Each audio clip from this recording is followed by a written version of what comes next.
मैं अपनी फैमिली में पहली हूँ जिसने लॉ चूज़ किया है और with the grace of God मैं पहली हूँ जिसने जजशिप भी चूज़ की है। तो मेरे फैमिली में सब बिजनेसमैन हैं।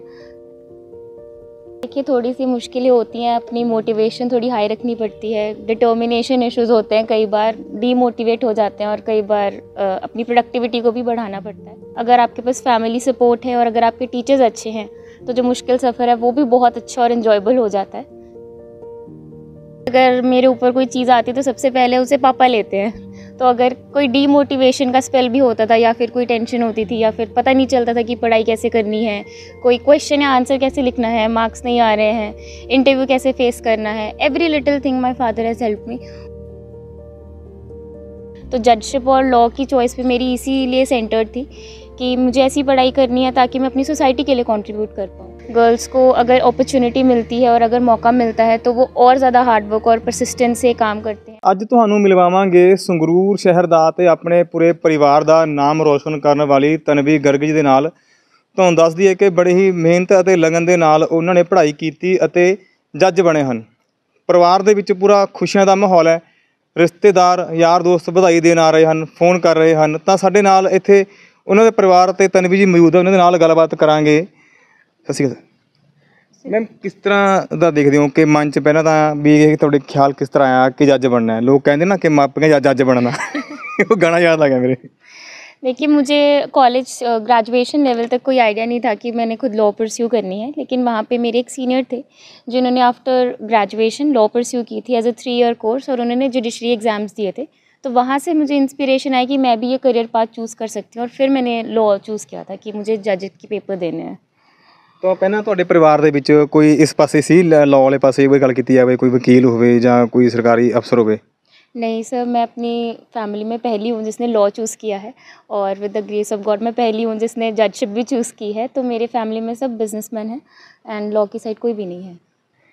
ਕਿੰਨਾ ਕੁ ਔਖਾ ਰਿਹਾ ਜੋ ਤੁਹਾਡੀ ਜਰਨੀ ਰਹੀ, ਕਿੰਨੀ ਕੁ ਔਖੀ ਰਹੀ, ਕਿੰਨਾ ਸਮੱਸਿਆਵਾਂ ਦਾ ਸਾਹਮਣਾ ਕਰਨਾ ਪਿਆ ਆਪਾਂ ਨੂੰ? देखिए, थोड़ी सी मुश्किलें होती हैं, अपनी मोटिवेशन थोड़ी हाई रखनी पड़ती है, डिटर्मिनेशन इश्यूज़ होते हैं, कई बार डीमोटिवेट हो जाते हैं और कई बार अपनी प्रोडक्टिविटी को भी बढ़ाना पड़ता है। तो मुझे लगता है कि उन सब इश्यूज़ को स्ट्रीमलाइन अगर हम करेंगे और साथ में अगर हम अपनी बाकी डिस्ट्रैक्शंस को कट कर दें तो जर्नी काफ़ी ईजी हो जाती है। इस सब के अलावा अगर इंडिविजुअल लेवल पे ना देखें, अगर आपके पास फैमिली सपोर्ट है और अगर आपके टीचर्स अच्छे हैं तो जो मुश्किल सफ़र है वो भी बहुत अच्छा और इन्जॉयबल हो जाता है। और मेरे पास ये ब्लेसिंग थी कि मेरे पेरेंट्स ने हमेशा मुझे सपोर्ट किया, मेरे टीचर्स बहुत अच्छे गाइड्स थे और बहुत अच्छी तरह से मुझे मोटिवेटेड रखा, जिससे कि मेरे लिए जर्नी काफ़ी ईजी हो गई। ਆਪਾਂ ਅਕਸਰ ਦੇਖਦੇ ਹਾਂ ਕਿ +2 ਕਰਨ ਤੋਂ ਬਾਅਦ ਘਰਦਿਆਂ ਨੂੰ ਹੋ ਜਾਂਦਾ ਗਾ, ਖਾਸ ਕਰ ਮੰਮੀ ਡੈਡੀ ਨੂੰ ਹੋ ਜਾਂਦਾ ਗਾ, ਰਿਸ਼ਤੇਦਾਰ ਕਹਿਣ ਲੱਗ ਜਾਂਦੇ ਨੇ ਕਿ ਲੜਕੀ ਜਵਾਨ ਹੋ ਗਈ, ਵਧੀਆ ਪੜ੍ਹ ਲਿਖ ਲਈ, ਕੋਈ ਵਧੀਆ ਘਰ ਦੇਖ ਕੇ ਵਿਆਹ ਕਰ ਦਿਓ, ਕੰਮ ਕਰ ਤੁਹਾਡਾ ਵਧੀਆ, ਫਾਦਰ ਸਾਹਿਬ बिजनेसमैन ने। देखिए, रिलेटिव्स या फिर थर्ड पर्सन्स ने जो भी कहा हो, मेरे पेरेंट्स ने कभी भी उसका प्रेशर या ना तो बोझ खुद अगर फील भी किया हो तो मेरे तक वो कभी नहीं आने दिया। मेरे मदर ने शुरू से ही मेरे से स्कूल लेवल से ही मेरे साथ हार्ड वर्क किया। अगर मैं एग्ज़ाम्स के लिए प्रिपेयर करती थी तो वो भी मेरे साथ जागते थे, सुबह रिविजन्स के लिए मेरे साथ उठते थे। तो हार्ड वर्क की हैबिट उन्होंने मुझे डाली। उसके बाद मेरे फादर ने कभी भी मुझे ये नहीं कहा कि मुझे अपने आप को रिस्ट्रिक्ट करना है। तो मैंने जो सपने देखे वो भी उनकी वजह से मैं देख पाई। जब पहली बार मैंने उनके सामने अपना सपना रखा कि मुझे कॉलेज लेवल में लॉ करनी है तो उन्होंने मेरे से कोई क्वेश्चन नहीं किया। उन्होंने बस मुझसे ये पूछा कि अगर मुझे इस पे विश्वास है तो मैं ये कर सकती हूँ। तो मेरे पेरेंट्स ने कभी भी किसी भी थर्ड पर्सन के इन्फ्लुएंस को ना तो मेरे हिसाब से ना तो खुद लिया और अगर उनके ऊपर हुआ भी तो मेरे तक उसे कभी नहीं आने दिया। तो वो बहुत बड़ी चीज़ थी, इसीलिए उनकी वजह से मैं ये कर पाई। ਜਦੋਂ ਕਦੇ ਲੱਗਦਾ ਸੀ ਕਿ ਆਪਾਂ ਡੀਮੋਟੀਵੇਟ ਹੋ ਰਹੇ ਹਾਂ ਤਾਂ ਪਹਿਲਾਂ ਕਿੰਨਾ ਕੋਲ ਜਾਂਦੇ ਸੀ, ਫਾਦਰ ਕੋਲੇ ਜਾਂ ਮਦਰ ਕੋਲੇ? मैं पापा से ज़्यादा बात करती थी अपने, शुरू से ही मैं इन मैटर्स में अपने पापा से ज़्यादा कनेक्टेड हूँ और मेरे पापा ने हमेशा मुझे शील्ड करके रखा है। वो हमेशा मुझे ऐसे लगता था, आज भी मुझे ऐसा लगता है कि अगर मेरे ऊपर कोई चीज़ आती तो सबसे पहले उसे पापा लेते हैं। तो अगर कोई डीमोटिवेशन का स्पेल भी होता था या फिर कोई टेंशन होती थी या फिर पता नहीं चलता था कि पढ़ाई कैसे करनी है, कोई क्वेश्चन या आंसर कैसे लिखना है, मार्क्स नहीं आ रहे हैं, इंटरव्यू कैसे फेस करना है, every little thing my father has help me. और उन्होंने ही मुझे बताया कि इतनी प्रैक्टिस करो, वैसे करो कि आपको इतना ज़्यादा परफेक्शन होना चाहिए। तो वो चीज़ भी मेरे फादर से आई है। मेरे मम्मा ने भी इक्वली कंट्रीब्यूट किया है, बट मैं हमेशा पहले अपने पापा पास जाती थी। ਉਹ ਕਹਿੰਦੇ ਨੇ ਨਾ ਕਿ ਧੀਆਂ ਦਾ ਵੱਧ ਪਿਆਰ ਹੁੰਦਾ ਬਾਪ ਨਾਲ। हाँ जी, बिल्कुल। और इस प्रोसेस में हम और क्लोज़र आए और ज़्यादा हो गया है बल्कि आफ्टर दिस प्रोसेस। तो अब तो मैं अपने पापा से और ज़्यादा कनेक्टेड ਤੁਹਾਨੂੰ हूँ। ਸੁਣਨ ਦੇ ਵਿੱਚ ਆਇਆ ਕਿ ਤੁਸੀਂ ਜੋ ਸੋਸ਼ਲ ਮੀਡੀਆ ਹੈ ਜਾਂ ਟੈਲੀਫੋਨ ਹੈ ਤਾਂ ਇਸ ਤੋਂ ਕਾफ़ी ज़्यादा टाइम पीछे रहे होंगे, इस तो डिस्कनेक्ट रहे होंगे। हाँ जी, मैं प्रिपरेशन से पहले तो मैं बहुत सोशल थी एज अ पर्सन, मुझे बहुत अच्छा लगता था सोशल मीडिया चलाना। लेकिन जब मैंने कोचिंग स्टार्ट की थी तो एक बार के लिए मैंने सारी सोशल मीडिया बंद कर दी थी। मैंने अपना नंबर भी चेंज कर लिया था, दूसरा फ़ोन रख लिया था, ताकि मुझे बिल्कुल भी डिस्ट्रैक्शन ना हो। क्योंकि जितना हम कनेक्टेड रहते हैं हमें उतना ही मन करता है कि हम और लोगों को देखें और उनकी लाइफस्टाइल से हम इन्फ्लुएंस हो जाते हैं। कई बार हमें लगता है कि हमारी लाइफ बहुत बोरिंग है, कि हम एक जगह बैठ के बस पढ़ाई कर रहे हैं और लोगों की लाइफ बहुत ज़्यादा हैपनिंग है, बल्कि हमें रियलिटीज़ नहीं पता होती, बट हमारे माइंड में ये थॉट आता है। तो मैं नहीं चाहती थी कि मेरे माइंड में कहीं भी ऐसा कोई भी थॉट आए कि I am missing out on something, इसीलिए मैंने सोशल मीडिया शुरू में तो बंद ही कर दिया था। ਤਾਂ ਕਦੇ ਮਨ 'ਚ ਇਹ ਨਹੀਂ ਆਇਆ ਕਿ ਬਾਹਰ ਚਲੇ ਜਾਈਏ, ਕਿਉਂਕਿ +2 ਤੋਂ ਬਾਅਦ ਆਪਾਂ ਦੇਖਦੇ ਹਾਂ ਕਿ ਅਕਸਰ ਅੱਜ ਦੀ ਨੌਜਵਾਨੀ ਹੈ ਉਹ ਇੱਥੇ ਕਰਨ ਦੀ ਬਜਾਏ ਬਾਹਰ ਵੱਲ ਜ਼ਿਆਦਾ ਭੱਜ ਰਹੇ ਨੇ। ਕਦੇ ਤੁਸੀਂ ਆਪਣੇ ਪੇਰੈਂਟਸ ਨਾਲ ਗੱਲ ਕੀਤੀ ਕਿ ਮੈਨੇ ਬਾਹਰ ਜਾਣਾ, ਜਾਂ ਉਹਨਾਂ ਨੇ ਕਦੇ ਤੁਹਾਨੂੰ ਕਦੇ ਕਿਹਾ ਹੋਵੇ ਕਿ ਬੱਚਾ तू बाहर भाग जा? नहीं, मेरे माइंड में या मेरे पेरेंट्स के माइंड में कभी भी ये थॉट नहीं आया।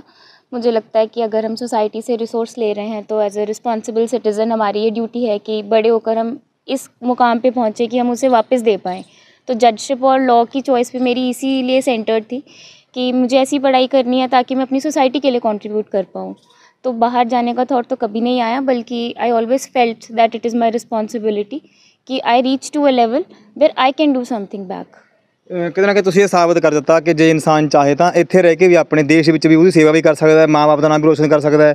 ਜੋ ਬੱਚੇ ਬਾਹਰ ਵੱਲ ਰੁੱਖ ਕਰ ਰਹੇ ਹਨ ਜਾਂ ਜੋ ਸੋਸ਼ਲ ਮੀਡੀਆ 'ਤੇ ਜ਼ਿਆਦਾ ਐਕਟਿਵ ਹਨ, ਚਲੋ ਸੋਸ਼ਲ ਮੀਡੀਆ ਹਰੇਕ ਨੂੰ ਜੇ ਬਸ ਜ਼ਰੂਰੀ ਵੀ ਹੈ, ਲੇਕਿਨ ਉਹ ਕਿਤੇ ਨਾ ਕਿਤੇ ਜੇ ਉਹਦਾ ਕੋਈ ਸੁਪਨਾ ਹੈ, ਜੇ ਉਸ ਨੂੰ ਪੂਰਾ ਕਰਨ 'ਚ ਲੱਗ ਜਾਵੇ ਤਾਂ ਹੋ ਸਕਦਾ। बिल्कुल, मैं ये सबको कहना चाहती हूँ कि अगर हमारे पास आज टेक्निक है, टेक्नोलॉजी है, इंटरनेट है, तो प्लीज़ उसे प्रोडक्टिवली यूज़ करिए। ये कहना भी सही नहीं होगा कि सोशल मीडिया बिल्कुल बंद कर देना चाहिए या फिर इन चीज़ों से बहुत ही दूर रहना चाहिए, because it is a way of life आजकल। तो उसे यूज़ करिए, लेकिन उसको प्रोडक्टिवली यूज़ करने के और उसके साथ मोटिवेटेड रहने के और उससे इंस्पिरेशन लेने के बहुत ज़्यादा वेज़ हैं। प्लीज़ उन्हें ढूंढिए ताकि आप अपनी फील्ड से या अपने जो गोल ऑफ लाइफ से हैं उससे ना भटकें, और हर चीज़ को आप अपने बेनिफिट के लिए यूज़ करिए तो ज़्यादा अच्छा रहेगा। ਜੀ ਬਿਲਕੁਲ, ਇਹਨਾਂ ਦਾ ਕਹਿਣਾ ਹੈ ਕਿ ਜੇ ਇਨਸਾਨ ਚਾਹੇ ਤਾਂ ਆਪਣੇ ਦੇਸ਼ ਵਿੱਚ ਰਹਿ ਕੇ ਵੀ ਬਹੁਤ ਕੁਝ ਕਰ ਸਕਦਾ ਹੈ, ਆਪਣੇ ਮਾਂ-ਬਾਪ ਦਾ ਸੁਪਨਾ ਪੂਰਾ ਕਰ ਸਕਦਾ ਹੈ, ਆਪਣੇ ਸ਼ਹਿਰ ਦਾ ਅਤੇ ਆਪਣੇ ਮਾਂ-ਬਾਪ ਦਾ ਨਾਮ ਰੋਸ਼ਨ ਕਰ ਸਕਦਾ ਹੈ। ਉਹਨਾਂ ਦੇ ਫਾਦਰ ਸਾਹਿਬ ਜੋ ਕਿ ਜ਼ਿਆਦਾ ਲਗਾਓ ਹੈ ਬੇਟੀ ਦਾ ਫਾਦਰ ਸਾਹਿਬ ਨੇ, ਉਹਨਾਂ ਨਾਲ ਗੱਲਬਾਤ ਕਰਾਂਗੇ। ਕੀ ਨਾਮ ਹੈ ਸਰ ਆਪਣਾ? ਰਾਜੀਵ ਗਰਗ। ਗਰ ਸਾਹਿਬ, ਕਿਸ ਤਰ੍ਹਾਂ ਦੇਖਦੇ ਹੋ? ਹੁਣ ਤਾਂ ਫਿਰ ਵਧਾਈਆਂ ਮਿਲ ਰਹੇ ਹੋਣੇ ਪੂਰੀਆਂ ਨਾ ਜੀ, ਰਿਸ਼ਤੇਦਾਰ ਆ ਰਹੇ ਹੋਣੇ, ਯਾਰ ਦੋਸਤ ਫੋਨ ਕਰ ਰਹੇ ਹੋਣੇ। ਬਿਲਕੁਲ ਜੀ ਬਿਲਕੁਲ, ਸਭ ਯਾਰ ਦੋਸਤ ਮੇਰੇ ਨਾਲੋਂ ਵੀ ਵੱਧ ਖੁਸ਼ ਨੇ, ਬਹੁਤ ਵਧਾਈਆਂ ਦੇ ਰਹੇ ਨੇ ਸਰ। ਉਹ ਸੁਪਨਾ ਇੱਕ ਗਾਣਾ 'ਚ ਨਹੀਂ ਚੱਲਿਆ ਵੀ ਮੈਂ ਆਪਣੇ ਜੱਜ ਬਣਨਾ? ਕਦੇ ਸੋਚਿਆ ਸੀ ਕਿ ਜੱਜ ਬਣ ਜਾਣਗੇ? ਨਹੀਂ ਸੋਚਿਆ ਤਾਂ ਮੈਂ ਜੱਜ ਤਾਂ ਨਹੀਂ ਸੋਚਿਆ ਸੀ, ਪਰ ਜ਼ਰੂਰ ਸੋਚਿਆ ਸੀ ਬੱਚੇ ਕੁਝ ਬਣਨਗੇ, ਕਿਉਂਕਿ ਸ਼ੁਰੂ ਤੋਂ ਹੀ ਕਦੇ ਫਸਟ ਸੈਕਿੰਡ ਤੋਂ ਘੱਟ ਨਹੀਂ ਆਏ। 10th 'ਚ ਵੀ 12th 'ਚ ਵੀ ਯੂਨੀਵਰਸਿਟੀ 'ਚ ਵੀ ਇਹਦਾ ਨਾਮ ਸੀ, ਰੈਂਕ ਆਇਆ ਸੀ। ਸੋਚਿਆ ਜ਼ਰੂਰ ਸੀ ਵੀ ਬਣਨਗੇ, ਪਰ ਨਹੀਂ ਪਤਾ ਸੀ ਵੀ ਜੱਜ ਬਣਨਗੇ। ਤਾਂ ਫਿਰ ਕਿੰਨਾ ਕੁ ਜਦੋਂ ਡੀਮੋਟੀਵੇਟ ਹੁੰਦੇ ਸੀ, ਜਦੋਂ ਤੁਸੀਂ ਦੱਸ ਰਹੇ ਨੇ ਕਿ ਤੁਹਾਡੇ ਨਾਲ ਫਰੈਂਡਲੀ ਨਾਲ ਜ਼ਿਆਦਾ ਗੱਲਬਾਤ ਕਰਦੇ ਸੀ, ਤਾਂ ਕਿਹੋ ਜਿਹਾ ਤੁਹਾਡੇ ਵੱਲੋਂ ਜੋ ਉਹਨਾਂ ਨੂੰ ਸਮਝਾਇਆ ਜਾਂਦਾ ਸੀਗਾ? ਬਸ ਅਸੀਂ ਹਰ ਰੋਜ਼ ਸ਼ਾਮ ਨੂੰ ਸੈਰ ਕਰਦੇ ਹੁੰਦੇ ਸੀ, ਸਾਡਾ ਬਸ ਆਹੀ ਮਤਲਬ ਹੁੰਦਾ ਸੀ ਸੈਰ ਕਰਨ ਦਾ। ਵੈਸੇ ਤਾਂ ਸੈਰ ਕਰਦੇ ਹੁੰਦੇ ਸੀ ਵੀ ਐਜ਼ ਅ ਗਾਈਡ ਮੈਂ ਇਹਨੂੰ ਕਮ ਸੇ ਕਮ ਮੋਟੀਵੇਟ ਨਾ ਹੋਣ ਦੇਵਾਂ, ਜੇ ਮੈਂ ਕੁਝ ਹੋਰ ਨਹੀਂ ਕਰ ਸਕਦਾ ਤਾਂ ਇਹਦਾ ਕਮ ਸੇ ਕਮ ਮਨੋਬਲ ਉੱਚਾ ਰਹੇ। ਸਾਡੇ ਨਾਲ ਇਹਨਾਂ ਦੇ ਮਾਤਾ ਜੀ ਵੀ ਮੌਜੂਦ ਨੇ, ਉਹਨਾਂ ਦੇ ਨਾਲ ਵੀ ਗੱਲਬਾਤ ਕਰਾਂਗੇ। ਕੀ ਨਾਮ ਹੈ ਆਪਣਾ? ਸ਼ਗੁਨ ਗਰਗ। ਮੈਮ, ਕਿਸ ਤਰ੍ਹਾਂ ਦਾ ਲੱਗ ਰਿਹਾ ਹੈ ਕਿ ਬੇਟੀ ਬਹੁਤ ਵੱਡਾ ਉੱਚਾ ਮੁਕਾਮ ਹਾਸਲ ਕੀਤਾ? ਦੱਸ ਰਹੇ ਨੇ ਕਿ ਤੁਹਾਡਾ ਮੀਆਂ ਬੀਬੀ ਦਾ, ਪਤੀ ਪਤਨੀ ਦਾ ਵੀ ਵਧੀਆ ਇਹਨਾਂ ਨੂੰ ਰਿਸਪੌਂਸ ਰਿਹਾ ਹੈਗਾ, ਅਤੇ ਅੱਜ ਕਿਹੋ ਜਿਹਾ ਪ੍ਰਾਊਡ ਹੋ ਰਿਹਾ? बहुत ज़्यादा खुशी हो रही है मुझे, and I feel proud of her. और ये भी मैं ज़रूर कहूँगी कि हर बच्चे को, हर माँ बाप को ये मोमेंट मिले लाइफ में कि बच्चे प्राउड फील करवाएं। बहुत ज़्यादा खुशी हो रही है मुझे इस चीज़ की। ਜੀ ਬਹੁਤ ਜ਼ਿਆਦਾ ਖੁਸ਼ੀ ਹੋ ਰਹੀ ਹੈ ਮਾਤਾ ਪਿਤਾ ਨੂੰ। ਉਹਨਾਂ ਦੇ ਭਾਈ ਸਾਹਿਬ ਵੀ ਨਾਲ ਮੌਜੂਦ ਨੇ, ਉਹਨਾਂ ਦੇ ਨਾਲ ਵੀ ਗੱਲਬਾਤ ਕਰਾਂਗੇ। ਕੀ ਨਾਮ ਵੀਰ ਜੀ ਆਪਣਾ? ਸਾਰਾਂਸ਼। ਸਰਾਂ ਜੀ, ਕਿਸ ਤਰ੍ਹਾਂ ਦੇਖਦੇ ਹੋ ਛੋਟੀ ਸਿਸਟਰ ਹੈ, ਜੱਜ ਬਣੇ ਨੇ, ਤਾਂ ਕਿਹੋ ਜਿਹਾ ਮਹਿਸੂਸ ਕਰ ਰਹੇ ਹੋ ਅਤੇ ਕਿਹੋ ਜਿਹਾ ਲੋਕਾਂ ਵੱਲੋਂ ਵੀ ਜੋ ਸਮਰਥਨ ਮਿਲ ਰਿਹਾ? ਸਾਰੇ ਬਹੁਤ ਖੁਸ਼ ਨੇ, ਬਹੁਤ ਵਿਸ਼ੇਜ਼ ਆ ਰਹੀਆਂ ਨੇ ਹਾਂਜੀ ਹਾਂਜੀ। ਸਾਰੇ ਫਰੈਂड्स ਦੀਆਂ, ਸਾਰੀ फैमिली ਦੀਆਂ। Everyone is really happy, and जहाँ तक तन्वी की बात है, I think this is just the beginning for her. ये तो शुरुआत है, she has a lot more to achieve, and I am sure she will be successful in that as well. ਜੀ ਬਿਲਕੁਲ, ਸਾਰਿਆਂ ਨੂੰ ਪੂਰਾ ਮਾਣ ਹੈ। ਇੱਕ ਵਾਰ ਫਿਰ ਗੱਲਬਾਤ ਕਰਾਂਗੇ ਤਨਵੀ ਜੀ ਨਾਲ। ਪਹਿਲਾਂ ਪੜ੍ਹਾਈ ਕਿੱਥੋਂ ਕਰੀ ਸੀ ਤੁਸੀਂ? मैंने अपना जो स्कूलिंग है वो अपनी सिटी से ही किया, till 10th I started in Little Flower Convent School and उसके बाद मैंने अपनी +1 +2 as a commerce stream choose किया था फ्रॉम GGS। आफ्टर दैट मैंने SD कॉलेज से अपनी BBA करी और फिर मैंने दिल्ली यूनिवर्सिटी से फैकल्टी ऑफ लॉ से अपनी LLB पूरी की थी एज अ 3 ईयर कोर्स। उसके बाद मैंने राहुल जाइए से कोचिंग लिया और वहीं से मुझे जुडिशरी के बारे में पता चला था। तो मैम ज्वाइन कਦੋਂ करोगे? अभी आई एम होपिंग कि training schedule will be out in a few months और इन द नेक्स्ट मंथ और so after that I will join in the services. ਕਿੰਨੇ ਦਿਨਾਂ ਦੀ ਟ੍ਰੇਨਿੰਗ ਹੁੰਦੀ ਹੈ ਜਿਹੜੀ ਤੁਸੀਂ ਕਰ ਰਹੇ ਹੋ ट्रेनिंग करनी होने? इट इज़ सेट कि the training spans around 9 months और 1 year और उसके बाद हो जाती है प्रॉपर ज्वाइनिंग। ਤਾਂ ਸਾਡੇ ਦਰਸ਼ਕਾਂ ਨੂੰ ਕੀ ਸੰਦੇਸ਼ ਦੇਣਾ ਚਾਹੋਗੇ, ਕੀ ਮੈਸੇਜ ਦੇਣਾ ਚਾਹੋਗੇ? मैं जो यूथ है उसको तो यही मैसेज देना चाहूँगी कि प्लीज़ आप इतना हार्ड वर्क करिए कि आप अपनी फैमिली और अपने पेरेंट्स को ये मोमेंट दे सकें।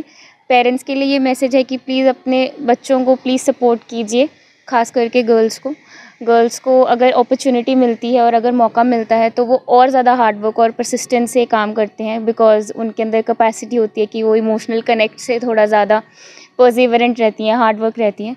और आजकल गर्ल्स और बॉयज़ में कोई फ़र्क नहीं रहा है, तो प्लीज़ अपने बच्चों को इक्वल अपॉर्चुनिटीज़ दीजिए, प्लीज़ उन्हें सपोर्ट करिए ताकि वो भी आपको प्राउड कर सकें और आपका नाम रोशन कर सकें।